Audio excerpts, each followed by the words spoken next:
This channel does not promote any violent, harmful, or illegal activities. All content provided by this channel is meant for an educational purpose only. আরজিকরের ঘটনা ঘটেছে গত প্রায় 4.5 মাস আগে। তারপরে বহু আন্দোলন হয়েছে এই মেদিনীপুর মেডিকেল কলেজ হাসপাতালে। সুপ্রিম কোর্টের নির্দেশ, সমস্ত দেশের সমস্ত হাসপাতালে ডাক্তারদের সিকিউরিটি অ্যান্ড সেফটির ব্যবস্থা রাজ্য সরকারকে করতে হবে। মেদিনীপুর মেডিকেল কলেজ হাসপাতাল, আমরা দাঁড়িয়ে রয়েছি, আমাদের পিছনেই রয়েছে এমএসভিপি বিল্ডিং।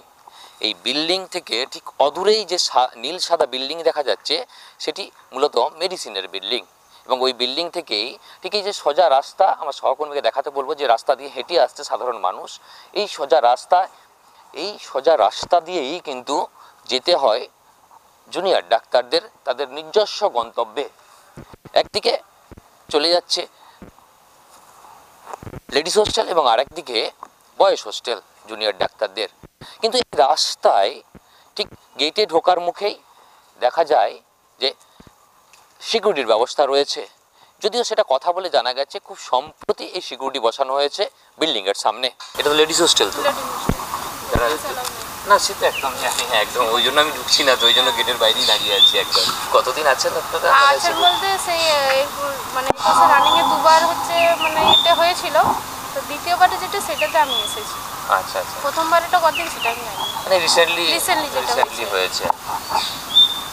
গোটা রাস্তা বা গোটা হাসপাতাল চত্বর শুধুমাত্র সিসি ক্যামেরা রয়েছে, কিন্তু সিকিউরিটির ব্যবস্থা বলতে সিসি ক্যামেরা এর বাইরে সেরকম কিছু নেই বলেও দাবি ডাক্তারদের। তবে ক্যামেরার সামনে কেউ না মুখ খুললেও পরোক্ষে তাদের বক্তব্য, যে অবস্থায় ছিল মেডিকেল কলেজ হাসপাতালের সিকিউরিটি অ্যান্ড সেফটি ব্যবস্থা ঠিক সেই অবস্থাতেই রয়েছে গোটার মেডিকেল কলেজ বা মেডিকেল হাসপাতাল চত্বর। মেদিনীপুর মেডিকেল কলেজ হাসপাতাল চত্বর কিন্তু একরকম নিরাপত্তা কর্মীবিহীনই চলছে। যে দাবি উঠেছিল জুনিয়র ডাক্তারদের, সেই দাবির সপক্ষে সুপ্রিম কোর্ট যে রায় বা যে নির্দেশ দিয়েছিল, সেই নির্দেশ কতটা পালন হচ্ছে এই মেদিনীপুর মেডিকেল কলেজ হাসপাতাল চত্বরে তা দেখতেই আমরা একদম গ্রাউন্ড জিরোয় হাজির হয়েছিলাম TV9 বাংলা। কিন্তু সেই ছবিটাই আপনাদের কাছে তুলে ধরতে চাইছি, যে ছবির মাধ্যমেই বা ছবিতেই পরিষ্কার যে এই হাসপাতালের সিকিউরিটি ব্যবস্থা ঠিক কোন জায়গায় দাঁড়িয়ে রয়েছে। সেফটি সিকিউরিটি অবস্থা আপনি তো চারিপাশে দেখতেই পাচ্ছেন। আমি আর নতুন করে কিছু বলবো না, বলে বলে আমরা হচ্ছে 4.5 মাস আপনি বলছেন, আমি মেনে নিচ্ছি 4.5 মাস আমরা বলে বলে অতিষ্ঠ। বাকি আপনাদের অন দ্য গ্রাউন্ড রিয়ালিটি যেটা রয়েছে, যে বাস্তবিক সত্যটা কী সেটা আপনারা ঘুরে দেখলেই বুঝতে পারবেন। ব্যবস্থা উন্নত হয়েছে আমার খুব একটা মনে হয় না, ঠিক আছে, কিন্তু চেষ্টাটা ছিল, কিন্তু চেষ্টাটা কতটা হচ্ছে মানে বাস্তবে রূপ পেয়েছে সেটা একেবারেই কিন্তু হচ্ছে আমাদের মানে খুব একটা খাতায় কলমে হয়তো হচ্ছে, খাতায় কলমেও অনেক সময় হচ্ছে না।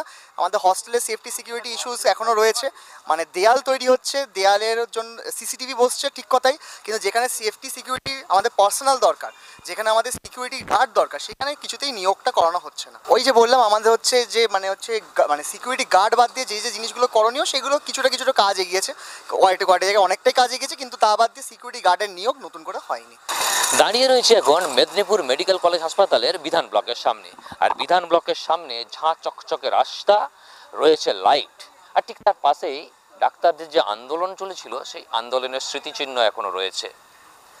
বিভিন্ন আন্দোলনের বিভিন্ন ছবি তুলে ধরা হয়েছে এখানে, আর ঠিক তার পাশেই বিধান ব্লকের পাশেই ঠিক এ যেন প্রদীপের নিচে অন্ধকারের মতো, ঠিক তার পাশে ঢুকে গেলেই যেদিকে ডাক্তার নার্স প্রত্যেকে যাতায়াত করেন, ঠিক এই রাস্তা ধরে আমরা যে রাস্তায় এখন যাচ্ছি, ঠিক এই রাস্তা ধরেই পুরো অন্ধকার, চতুর্দিকে আলো, ঠিক বাইরে আলো, দুদিকের বাইরে আলো, কিন্তু যে রাস্তা দিয়ে ডাক্তার নার্সরা যান সেই রাস্তা কিন্তু পুরোপুরি অন্ধকারাচ্ছন্ন। এ যেন প্রদীপের নিচে অন্ধকারের মতো অবস্থায় রয়ে গেছে মেদিনীপুর মেডিকেল কলেজ হাসপাতালের নিরাপত্তার কিছু ব্যবস্থা। নিরাপত্তা ব্যবস্থার জন্য পুলিশ রয়েছে প্রশাসনিক তৎপরতা, কিন্তু তা সত্ত্বেও কোথাও যেন একটা ফাঁকা গ্যাপ রয়ে গেছে, যেটা দাবি করছেন স্বয়ং ডাক্তাররাই। তাদের বক্তব্য, খাতায় কলমে নিরাপত্তার ব্যবস্থা বেড়েছে, কিন্তু বাস্তবের চিত্রটা আলাদা।